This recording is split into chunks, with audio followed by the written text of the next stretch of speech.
Shalom, chers internautes, je nous salue partout où nous nous retrouvons. Nous sommes encore à nouveau à notre numéro dénommé Entre Jeunes. Entre Jeunes, une plateforme qui nous permet de traiter de questions qui sont liées à la jeunesse, qui rangent la jeunesse chrétienne. Je suis très content, je suis très heureux de voir de multiples questions qui nous parviennent de partout dans le monde, du Brésil, des USA, de la France, bien sûr même ici même de notre ville-province de Kinshasa. Et pour le numéro d'aujourd'hui, je ne serai pas seul, je suis accompagné de deux merveilleuses personnes, deux merveilleux serviteurs de Dieu, le serviteur de Dieu, l'homme de Dieu, Dodo Joseph Dilunga, ainsi que le berger, le serviteur de Dieu, Jonathan Fariala. Bonjour serviteur de Dieu, bonjour berger. Comment vous allez? Très bien par la grâce de Dieu, et toi? Dieu fait grâce. Je suis très content de vous revoir. Moi également honoré. Et frère berger Jonathan Fariala, comment vous allez? Ouais, je vais très bien, vous-même pour... Oui, Dieu fait grâce. Content d'être ici encore. Les secrets, c'est quand vous grossissez, nous autres ici on maigrit. Berger, vous êtes méchants. Je pense qu'il faut manger. Gloire au Seigneur. Voilà, notre premier numéro est tourné autour de la thématique je suis amoureux, je suis amoureuse, est-ce un feu vert pour m'engager, pour une relation? Et il y a multiples questions qui nous sont parvenues et que nous allons traiter aujourd'hui, et certains problèmes aussi dont nos frères et sœurs traversent, et nous croyons par la grâce de Dieu, par l'esprit de sagesse, nous tenterons de pouvoir répondre et apporter des solutions par la grâce de notre Seigneur Jésus. Pour la première question que nous avons envoyée, je peux lire la première question. Est-ce que celui pour qui on ressent de l'amour doit nécessairement être le partenaire du mariage? Est-ce que celui pour qui on ressent de l'amour doit nécessairement être le partenaire du mariage? Serviteur de Dieu Dodo, qu'est-ce que vous en dites? Moi, ce que je dirais, premièrement, que l'amour est la base de chaque relation, amicale comme amoureuse.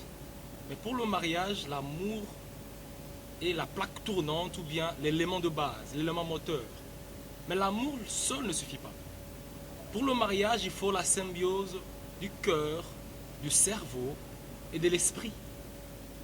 Parce qu'on ne peut pas forcément dire qu'il faut que j'aille au mariage parce que je ressens quelque chose. Non. Oh, j'aime ça. Donc pour le mariage, il faut la symbiose du cœur, du cerveau et de l'esprit.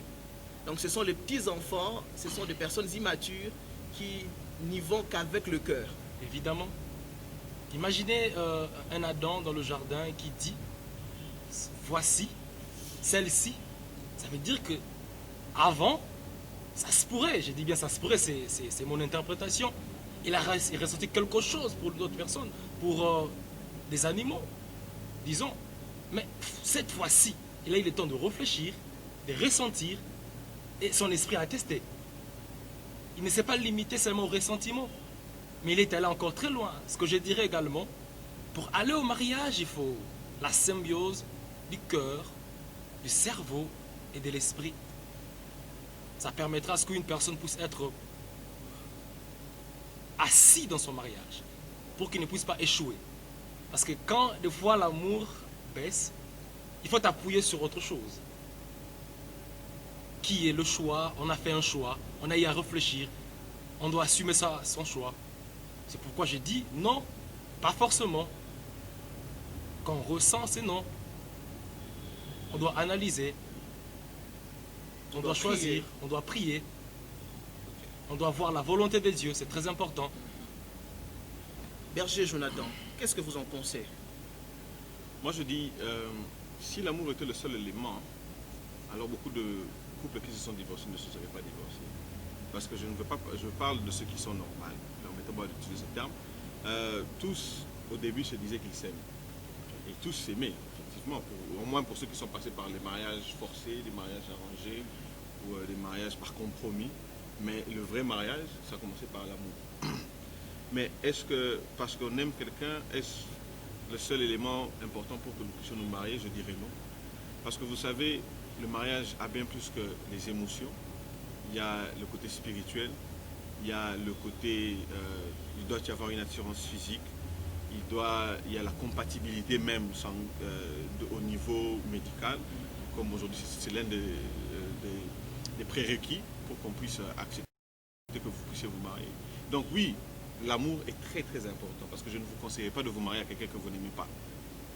Parce que cet amour-là, quand il est vrai, quand il est profond, il est sincère, ça vous permettra de supporter beaucoup de choses. Mais l'amour n'est pas le seul élément. Prenez le temps de connaître la personne. Parce que vous pouvez aimer quelqu'un mais qui a des très mauvais défauts. Et à cause de votre amour, si vous insistez, prenons l'exemple, vous aimez un homme, mais il est quelqu'un de très brutal. À cause de l'amour que vous avez pour lui, vous décidez de rester dans la relation. Cette personne-là continue à vous battre, même quand vous étiez encore pendant le moment de fiançailles. Mais nous connaissons des histoires, nous voyons ça sur Internet. Des femmes qui ont été tuées par des maris qui professaient les aimer. Okay. Parce que c'était un homme qui était brutal, il n'a pas su se contrôler. Donc oui, vous l'aimez, mais est-ce que cette personne est, comment dirais-je, compatible avec vous? Quelles sont ses valeurs? Quelle est sa morale? Quelle est sa relation avec le Seigneur, premièrement? Donc, il y a tous ces éléments-là qui doivent entrer, comme pour faire une bonne sauce. Vous ne faites pas que la sauce qu'avec de l'huile. Vous avez besoin de l'huile, vous avez besoin des oignons, vous avez besoin des tomates, vous avez besoin des persils, vous avez besoin de beaucoup de choses dépendant de ce que vous voulez faire. Donc, si vous voulez faire un bon mariage, vous devez considérer les autres éléments en dehors de l'amour. Mais bien sûr, l'amour et le soubassement, la volonté de Dieu, mais il y a d'autres choses aussi que nous devons considérer. Donc, très important, l'amour est indispensable, l'amour est important pour parler mariage. Mais ça ne suffit pas. Ça ne suffit pas. Il faut qu'il ait en dehors de cela, la volonté de Dieu. Donc nous devons prier, nous devons voir la compatibilité. Nous devons voir si la personne a de valeur, est une personne de valeur ou prône à de valeurs qui vont sur la même direction ou peut-être qui ne viole pas la constitution ou la vision de Dieu. Voilà. Donc, parlant de la deuxième question pour ne pas traîner, la deuxième question, est-ce qu'une femme peut accepter de s'engager à un homme qui n'a pas de vision et qui ne connaît pas sa mission? Un homme qui vient là, il parle bien, il est beau, il sent bon, il est élégant, peut-être aussi il prie, il vient, il te drague, tu sens la fille déjà, voilà, la fille tombe sous le charme du monsieur, et puis après, la fille se rend compte que le gars n'a pas de vision, il ne connaît pas sa raison d'être. Homme de Dieu, Jonathan, qu'est-ce que vous dites par rapport à ces problèmes? Je me rappelle que dans la vidéo précédente, c'est moi qui j'avais mentionné ça, l'importance que l'homme devra avoir une vision avant de pouvoir... il est demandé, il est conseillé, parce que dans la façon, quand vous revenez dans Genèse, l'Éternel avait d'abord donné à Adam sa mission. Adam savait pourquoi est-ce qu'il existait, il était déjà occupé à faire ce que Dieu lui avait demandé. Et ainsi, Dieu avait dit que je lui donnerais une aide semblable. Ça signifie, Ève était venue l'aider à accomplir ce que Dieu voulait qu'elle puisse faire. Mais maintenant, s'engager avec un homme qui manque de vision, mais se marier avec un homme qui manque de vision. Je ne voudrais pas aussi vous dire dans le coup, non, ne vous mariez pas avec lui, ce n'est pas comme ça. Parce que vous savez, il y a une des choses que nous devons développer en tant que chrétiens, qui est l'une des manifestations du fruit de l'esprit, c'est la patience. Parfois, les hommes ont besoin d'être patients, parfois, les hommes ont besoin d'aide. Et donc, toi, ma soeur, qui te rend compte que tu es dans une relation avec un homme qui n'a pas de vision, je te demande d'abord quelle est ta vision à toi. Parce que Ève aussi avait une vision, Ève était venue l'aider, Ève avait une responsabilité. Mais aussi, je te demanderai, est-ce que tu peux l'aider? Il est important, dans la relation, on s'entraide. On ne vient pas dans une relation pour ses intérêts seulement. Je dis seulement, pourquoi? Parce qu'il y a aussi ses intérêts personnels qui sont là, mais ce n'est pas seulement ses intérêts, mais on vient aussi pour aider l'autre.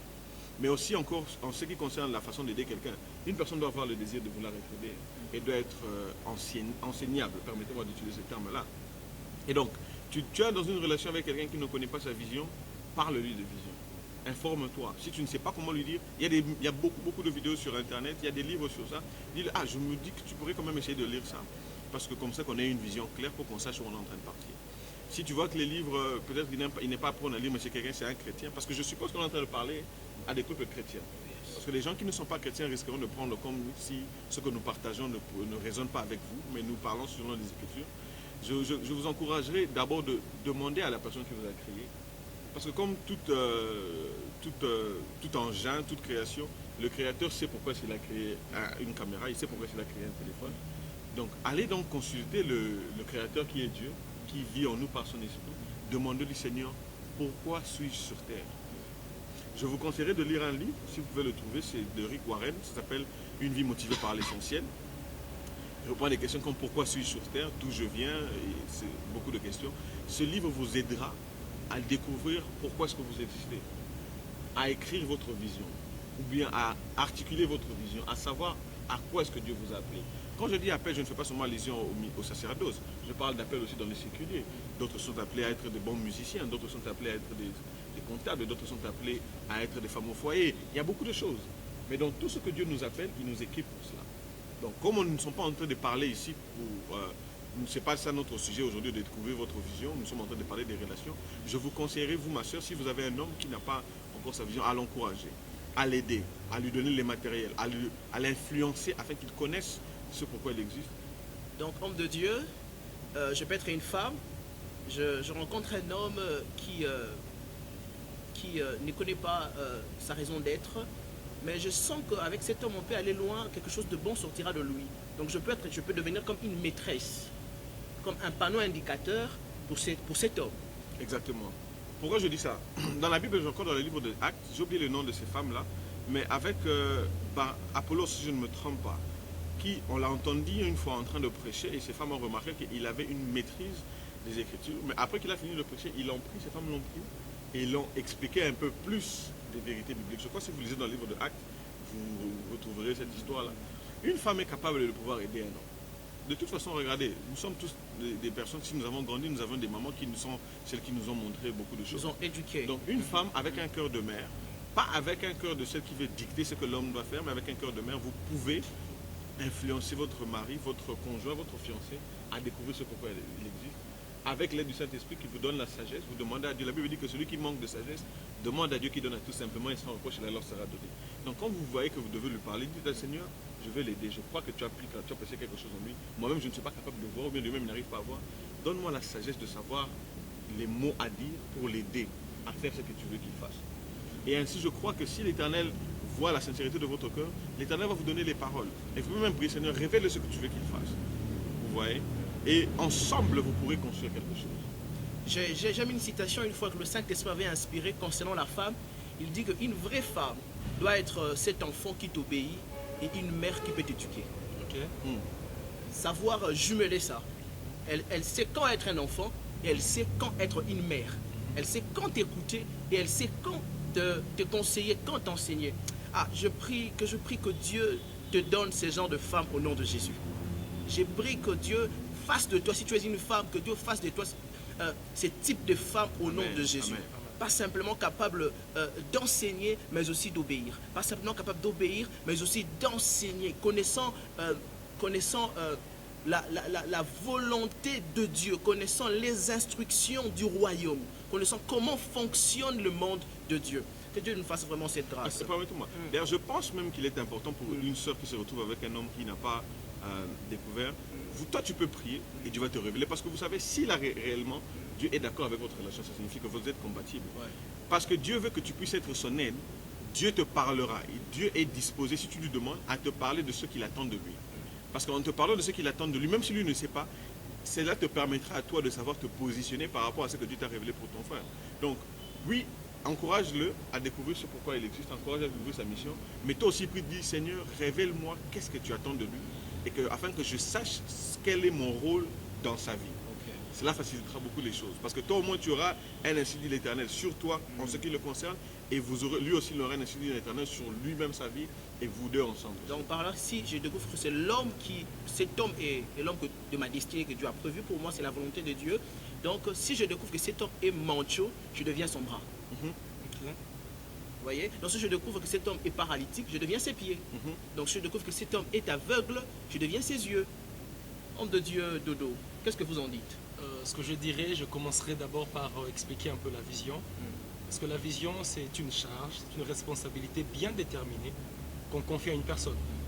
Et ce que beaucoup de gens ne comprennent pas, la réussite sur Terre ne dépend pas de l'accumulation de biens ou de la notoriété, mais ça dépend d'abord de la réussite de sa mission. Ce que je dirais d'abord. Donc quand un homme ne connaît pas encore sa mission, ce que je conseillerais à la dame, c'est de ne pas s'engager dans le mariage, mais si la femme comprend que c'est l'homme qu'il lui faut, pendant le fiançailles, de les deux, comme l'homme de Dieu Jonathan a dit, de se découvrir. Parce que vous allez voir dans Genèse, Dieu crée l'homme et la femme. Genèse 1, 27, le même jour. Mais la formation intervient séparément. Parce que Dieu devait d'abord instruire à l'homme. Et quand l'homme est entré dans la vision, il a commencé à exercer sa mission, c'est alors que Dieu dit, je t'ai créé un Ézer, Ève, l'aide. C'est pourquoi l'homme de Dieu a dit, quelle est d'abord toi ta vision? Une femme qui peut aider un homme qui n'a pas de vision, c'est une femme qui connaît déjà sa vision. Pourquoi? Parce que la vision de la femme est complémentaire à la vision de l'homme. Donc quand on est complémentaire, on a utilisé ça en trigonométrie, on sait comprendre la partie manquante. Donc une femme qui connaît sa vision aura une facilité pour expliquer à l'homme ce que l'homme doit faire. Donc il n'y a qu'une personne qui voit qui peut conduire un aveugle. Évidemment.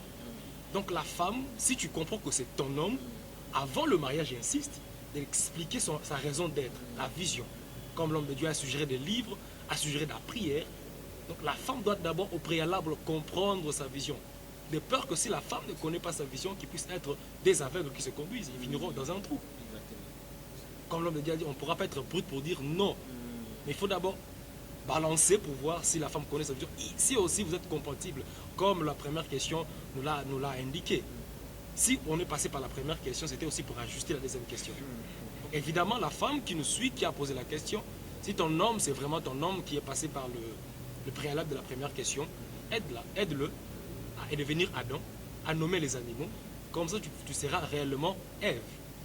Waouh, waouh. Et déjà, je vais terminer en disant, la brillance de la lune dépend du soleil.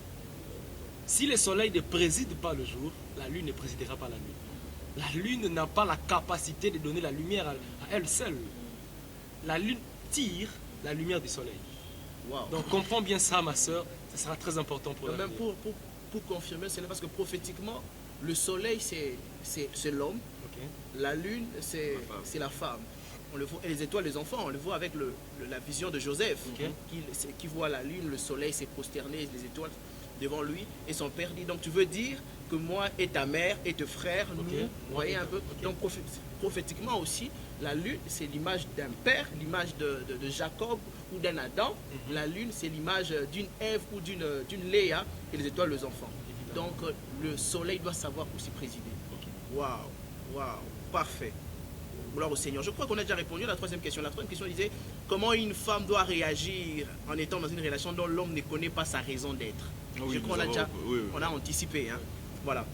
Pour traiter encore la quatrième question dit comment vivre dans une relation amoureuse étant un chrétien. Comment vivre dans une relation amoureuse en étant un chrétien. Ouais, plusieurs personnes ont eu à vivre, à être dans le monde, vous voyez, dans le copinage. Ils étaient ensemble, ils avaient des moments de flirter, des moments de distraction, et plusieurs autres choses qui ne glorifiaient pas le Seigneur. Maintenant, il est enfant, il est maintenant chrétien, il a reçu le Seigneur. Vous voyez, je n'est pas encore dans le mariage d'une manière officielle. Je me retrouve avec une femme, je me retrouve avec un homme pour lequel mon cœur est en train de battre. Vous voyez, maintenant, comment je veux vivre la relation, cette relation amoureuse? Comment je vais vivre? Comment je vais faire pour qu'on dise ça vraiment c'est pur, il y a la pureté, ça vraiment c'est un enfant de Dieu. Même je suis certes engagé, mais on comprend et on peut lire la vie de Dieu même dans notre relation amoureuse. Prophète, serviteur de Dieu. Premièrement, que vous devez vivre votre relation selon le Seigneur, selon ce qui est écrit, en ne transgressant aucune loi pour que vous puissiez aller loin. Ça, c'est la première des choses, c'est la base de ma réponse. Parce que je dirais, étant chrétien, n'exclut pas ce que nous soyons hommes ou femmes. On doit vivre une relation comme un homme.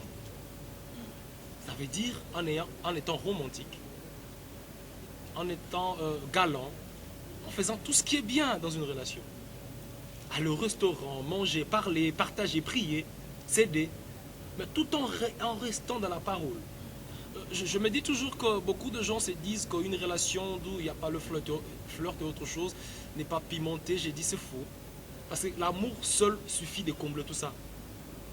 L'homme de Dieu avait dit précédemment que quand le corps s'attire, quand le cœur s'attire bien sûr, mais quand on s'aime, on sait que c'est interdit dans la parole, on se préservera pour en consommer dans le mariage. Ça veut dire qu'on peut vivre dans une relation chrétienne en vivant tellement bien dans la parole, en étant joyeux et heureux. Je le crois parce que ce que Dieu dit, c'est bien pour nous. Quand Dieu a envoyé la parole par ses envoyés, par les gens qui ont écrit, il savait que ça allait arriver. Il savait qu'on allait passer des moments comme ça. Et tout ce qu'il a dit, c'est bien pour nous.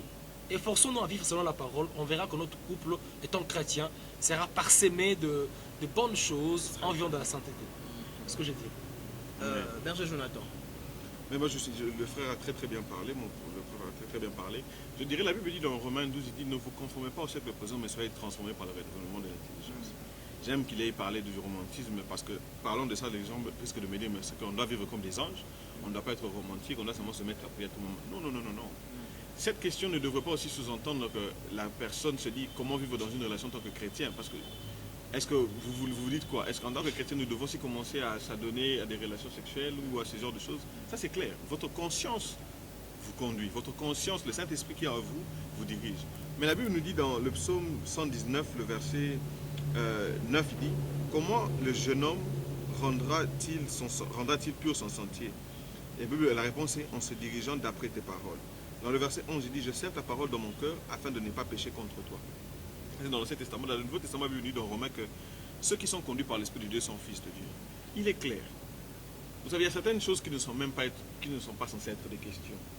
Parce que ce serait comme si vouloir nous dire, est-ce que nous devons adopter, ou bien adapter, voulais-je dire, les Écritures à nos émotions. Non. Okay. Vous savez, vous qui avez cette question, vous savez ce que l'Esprit dit, vous savez ce que la parole de Dieu dit par rapport à certaines pratiques que vous pouvez vous adonner, et en plus, vous savez ce que votre conscience vous reproche. La Bible dit que si notre conscience nous reproche de rien, nous avons cette assurance auprès du Père. Mais si notre conscience nous reproche, Dieu est plus grand que notre conscience. Ça veut dire quoi? Dieu est capable de pardonner ce péché-là. Mais cela nous montre une chose, et que la conscience est cette unité de mesure par laquelle vous savez si ce que vous faites est bon ou pas. Si votre conscience vous reproche de quelque chose, faites ce que votre conscience vous dit.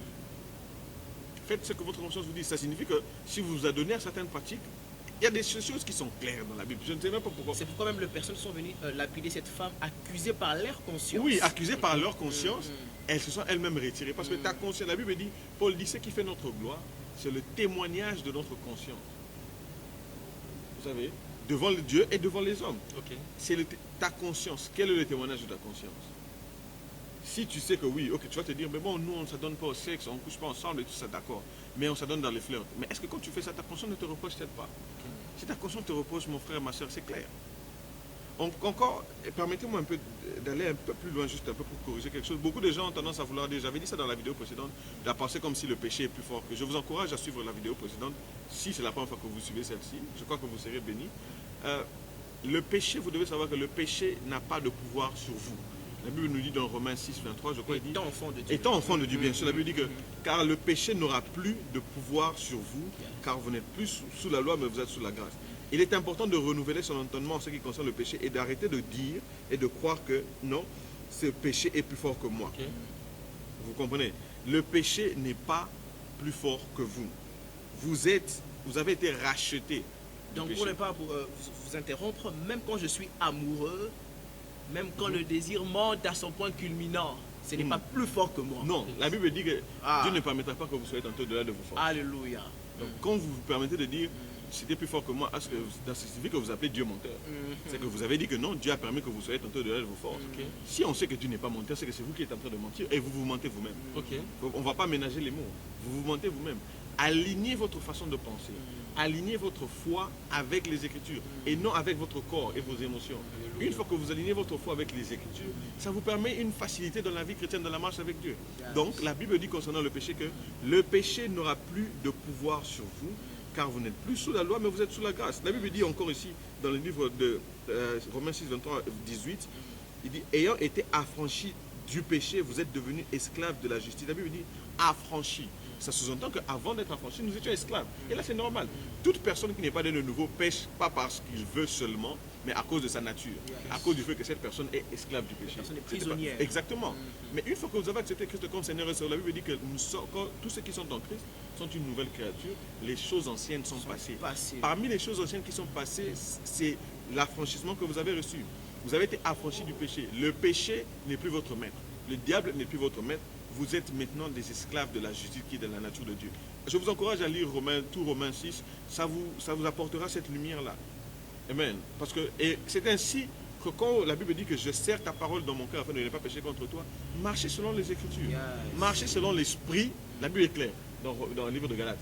Marchez selon l'Esprit et vous n'accomplirez pas les désirs de la chair. Oh, gloire au Seigneur, gloire au Seigneur. C'est riche ces instants, vraiment avec de réponses remplies de sagesse. Voilà, serviteurs de Dieu, nous allons traiter un problème qui nous est envoyé. Il y a plusieurs personnes qui nous envoient leurs suggestions et autres. On va traiter un problème, c'était prévu qu'on traite 3. Ce sera compliqué vu le temps. Et on le fera peut-être au prochain numéro. Voilà. Il y a un problème ici. Il y a un problème ici. Waouh. Je sais pas, on va prendre lesquels d'abord. Aïe, aïe, aïe, aïe, aïe, aïe, aïe, aïe. Voilà, prenons d'abord ces problèmes.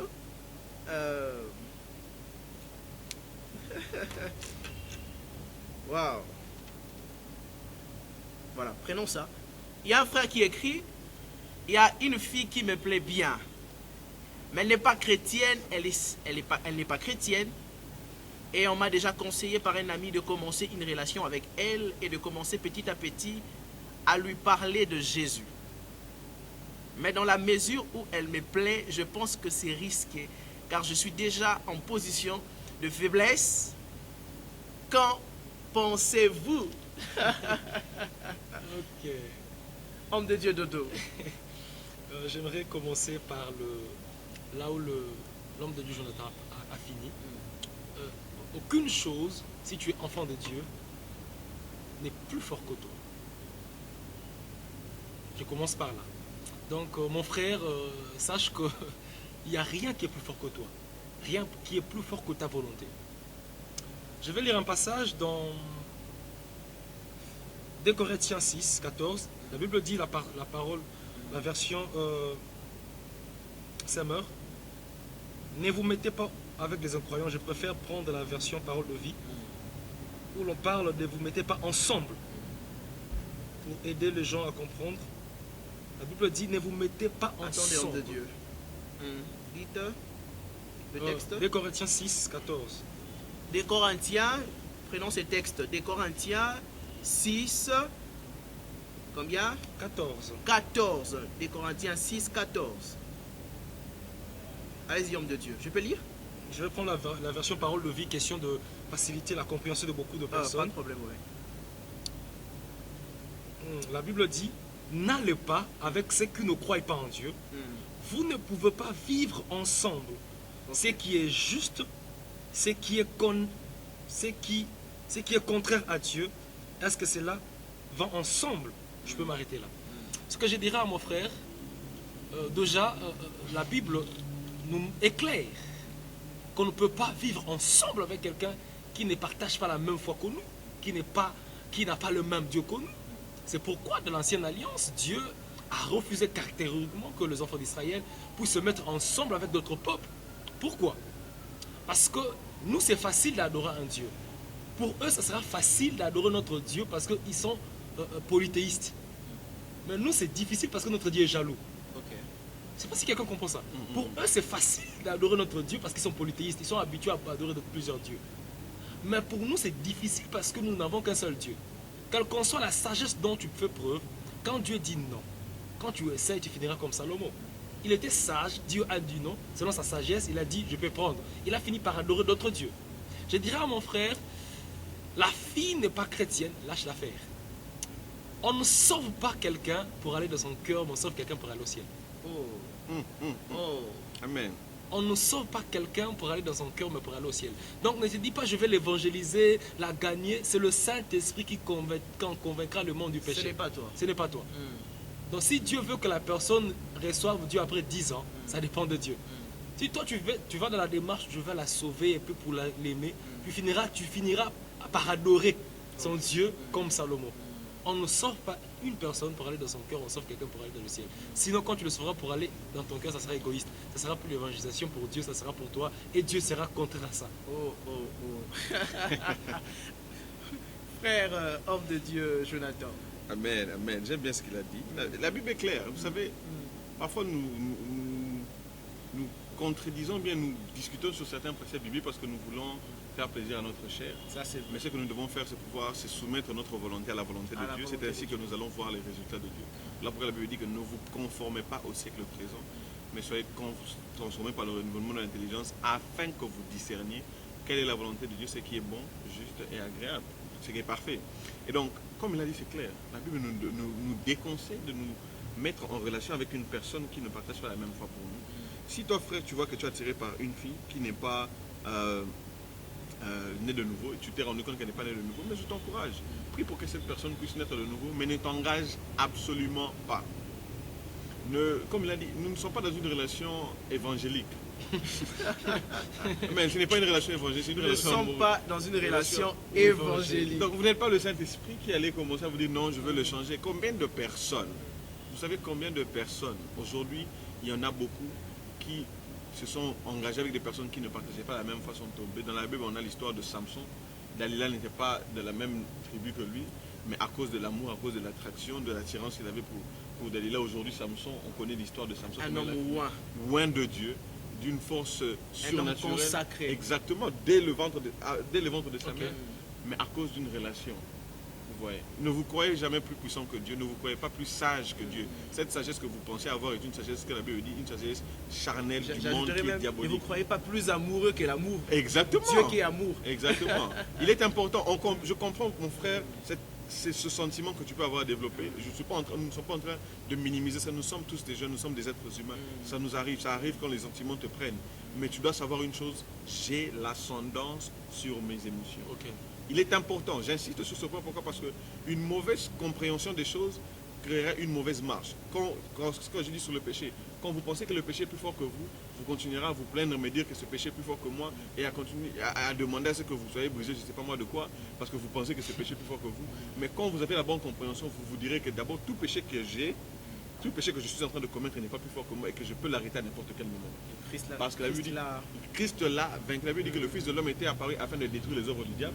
Et l'une de ses œuvres c'était le péché. La Bible nous dit que vous n'êtes plus esclave du péché. Et donc comme tu n'es plus esclave du péché, tu dois savoir que tu n'es plus aussi esclave de ta chair. Ta chair, voilà pourquoi la Bible nous dit que offrez vos corps.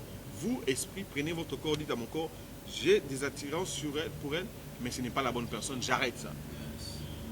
Et une fois que vous maintenez votre corps de cette manière-là, cette émotion finira par partir. Ne vous dites pas que non, c'est tellement fort, ça brûle, moi je ne sais. Non, ne laissez pas le diable vous mentir.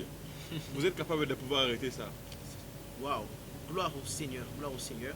Alors, nous sommes déjà à la fin, Je crois que d'autres questions et problèmes, nous allons le traiter à la prochaine occasion, au prochain numéro. N'arrêtez pas de nous envoyer vos suggestions, n'arrêtez pas de nous envoyer vos préoccupations, vos questions. Voilà les adresses. Adresse Gmail, moutombo@gmail.com. Sur Facebook, le ministère de la Chambre haute. Vous tapez ministère de la Chambre haute. Numéro WhatsApp 081 60 999 44. Que le Seigneur vous bénisse abondamment. Rendez-vous au prochain numéro. Shalom. Shalom.